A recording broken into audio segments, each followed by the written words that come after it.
Hello everyone, আঁকি and moms ম্যাজিকের একটা নতুন ব্লগে তোমাদের সবাইকে স্বাগত।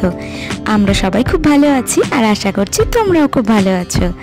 তো তোমরা আগের ব্লগে দেখেছো যে আমরা ঘুরতে চলে এসেছি আখির পিসির বাড়ি মালবাজার, আর এখান থেকে আমরা চলে যাব আজকে সাইট সিইংয়ে। তো সকাল সকাল স্নান টান সেরে আমরা এখন রেডি হয়ে নিচ্ছি। দেখতেই পাচ্ছ আমি রেডি হচ্ছি, তারপর আখিকে রেডি করব, আর ওর পিসি আর ওর বাবাও রেডি হয়ে নিচ্ছে। তারপর সবাই মিলে বেরিয়ে যাব ঘুরতে। আমরা বাঙালিরা তো এমনিতেই ভ্রমণ পিয়াসী। 2-4 দিন ছুটি থাকলেই মনটা কেমন যেন করতে থাকে যে কোথাও একটু ঘুরে আসি, আর লম্বা ছুটি পেলে তো কথাই নেই, ঘুরতে যেতেই হবে, আর সেটা যদি হয় সামার ভ্যাকেশন। তবে সত্যি আমাদের এই এখন দৈনন্দিন একঘেয়েমি জীবন আর এই কাজের চাপের স্ট্রেস থেকে মুক্তি পেতে বছরে 1বার বা 2বার কিন্তু বেরোনোই উচিত। তাহলে মনটাও ভালো থাকে আর শরীরও ভালো থাকে, আর স্ট্রেস ফ্রি থাকা যায়। খুব দূরে কোথাও না হোক, কাছাকাছি নিজেদের সাধ্যের মধ্যেই যদি 2-1 দিন প্রকৃতির কাছাকাছি কাটিয়ে আসা যায় না, তাহলেই মন ফুরফুরে হয়ে যায়। আর এই ন্যাচারাল রেমেডিটা কিন্তু প্রত্যেকের লাইফেই প্রযোজ্য। চলুন, গল্প করতে করতে আমি রেডি হয়ে গেছি। এখন আখিকে তাড়াতাড়ি করে একটু রেডি করে নিয়ে আমরা বেরিয়ে পড়ব।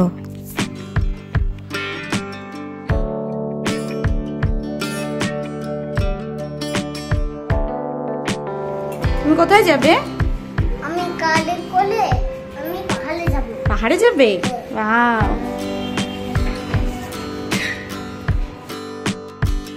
চলুন, এবার আমরা সবাই রেডি হয়ে গেছি, এবার আমরা বেরিয়ে পড়ব। এই যে আখি ওর বাবার সাথে আগে সিঁড়ি দিয়ে নেমে যাচ্ছে। প্রথমে আমরা এখান থেকে একটা টোটো নিয়ে স্ট্যান্ডে যাব, তারপর ওখান থেকে গাড়ি করে আমাদের স্পটে যাওয়ার কথা আছে। তো চলুন বেরিয়ে পড়ি।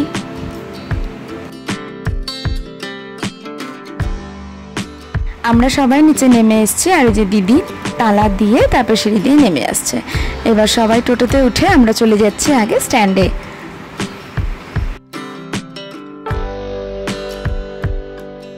সবার প্রথমে আমরা যাব একটা বৌদ্ধ মনেস্ট্রিতে, অনেক পুরনো আর বিশাল একটা বৌদ্ধ মনেস্ট্রি। তারপর এই বৌদ্ধ মনেস্ট্রি ঘুরে আমরা ওখান থেকেই সোজা রওনা দিব একটা পাহাড়ের কোলে পিকনিক স্পটে, যার নাম হচ্ছে ফাগু। তো চলুন বেরিয়ে পড়ি প্রথমে মনেস্ট্রির উদ্দেশ্যে। এই মালবাজার শহরটা আমার ভীষণ ভালো লাগে, খুব সুন্দর সাজানো গোছানো সবুজে ঘেরা পাহাড়ের কোলে একটা শহর। দূর থেকে দেখতে পাচ্ছেন পাহাড়, আর দু সাইডে কি সুন্দর চা বাগান। দেখতে দেখতে আমরা পৌঁছে গেছি সে মনেস্ট্রিতে। তো চলুন ভেতরে যাওয়া যাক। আর ভেতরে ঢুকেই দেখুন কি সুন্দর একটা লক্ষ্মী ঠাকুর, গণেশ ঠাকুর আর সরস্বতী মায়ের মূর্তি, আর তার সামনে এরকম সুন্দর জলের ফোয়ারা দেওয়া। আর তারপরেই দেখুন এরকম লম্বা সোজা একটা রাস্তা, আর ওই দূরে মনেস্ট্রিটা দেখা যাচ্ছে। আখি তো সবার আগে দৌড়ে দৌড়ে চলে যাচ্ছে। আর এই যে এটা হচ্ছে মনেস্ট্রির ক্যাম্পাস। এখানে অনেক বাচ্চাই থেকে পড়াশোনা করে, যারা বৌদ্ধ তারা এখানে থেকে পড়াশোনা করতে পারে। মনেস্ট্রিটা দেখুন দূর থেকে কি সুন্দর লাগছে, ভীষণ সুন্দর পরিবেশ, পার্কের মতো করে সাজানো।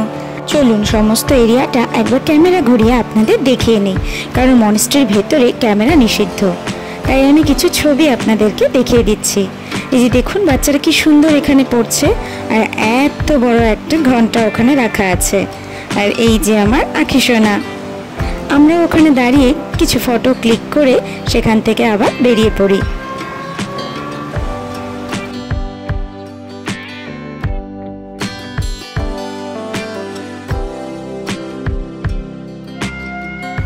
এত সুন্দর একটা সাজানো গোছানো শান্ত জায়গা কার না ভালো লাগে বলেন তো? আর মন্দিরের ভেতরে ঢুকলে তো আত্মা মন দুটোই শান্ত হয়ে যায়। আর ওখানে যে বাচ্চাগুলো পড়ছিল ওরা এত ডিসিপ্লিন মেনটেন করে চলছিল, কারোর মুখ দিয়ে একটু শব্দ বেরোচ্ছিল না। চলুন এবার বেরিয়ে পড়ি। আর বাইরে বেরোতেই দেখুন কি সুন্দর কত বড় একটা অশ্বত্থ গাছ। চলুন আবার আমরা বেরিয়ে পড়েছি। এবার আমরা রওনা দিচ্ছি ফাগুর উদ্দেশ্যে, যেটা একদম পাহাড়ের কোলে। দু সাইডে আবার কি সুন্দর চা বাগান। আর এখন যেটা দেখতে পাচ্ছেন এটা হচ্ছে শালবন।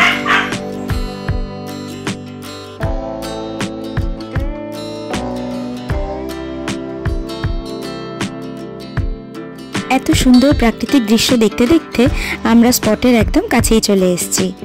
দেখুন দূর থেকে কি সুন্দর পাহাড় দেখা যাচ্ছে।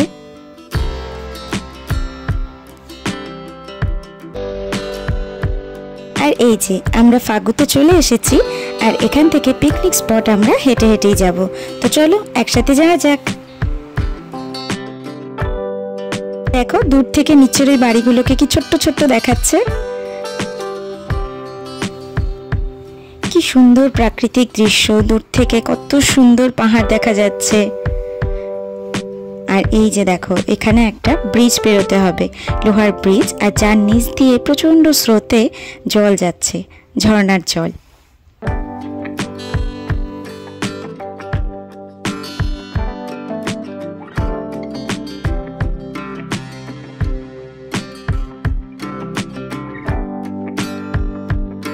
দেখো আমরাও এখন একদম নিচে চলে এসেছি, আরো অনেকেই এসছে দেখছি ঘুরতে এই জায়গাটা। এখন কত ছোট বড় পাথরে ভর্তি, আর যাচ্ছে প্রচন্ড স্রোতে ঠান্ডা ঠান্ডা জল।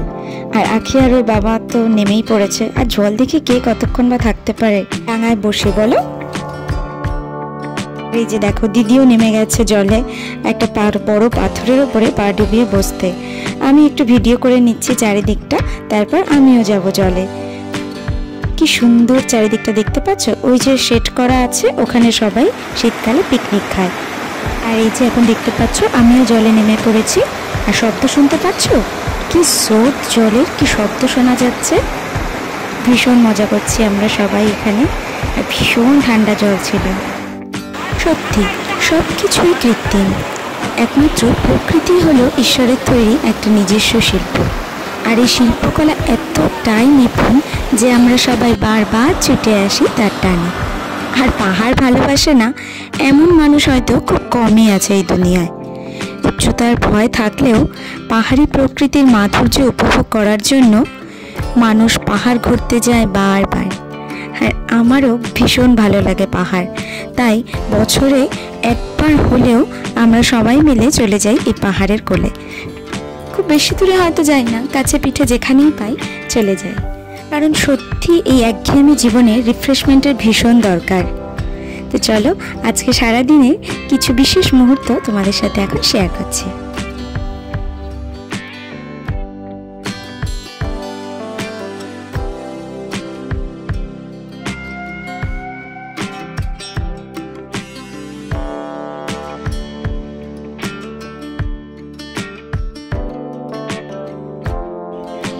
চলো আমরা ফাইনালি 2-3 ঘন্টা জলের মধ্যে কাটিয়ে ক্লান্ত হয়ে ওখান থেকে উঠে এসেছি।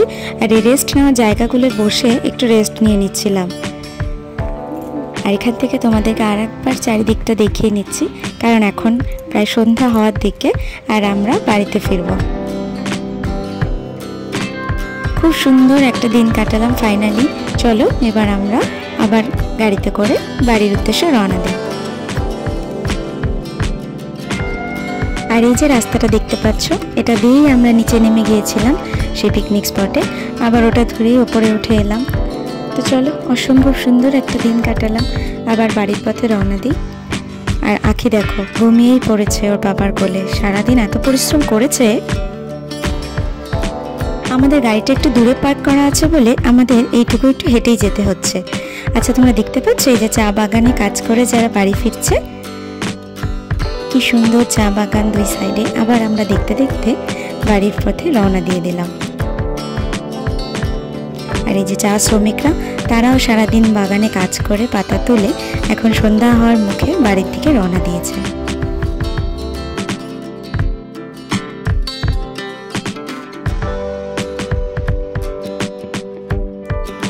আর এই যে দেখো বিএসএফ জওয়ানরা, তারাও এই পরন্ত বিকেলে এই সুন্দর রাস্তায় একটু এক্সারসাইজ করে নিচ্ছে।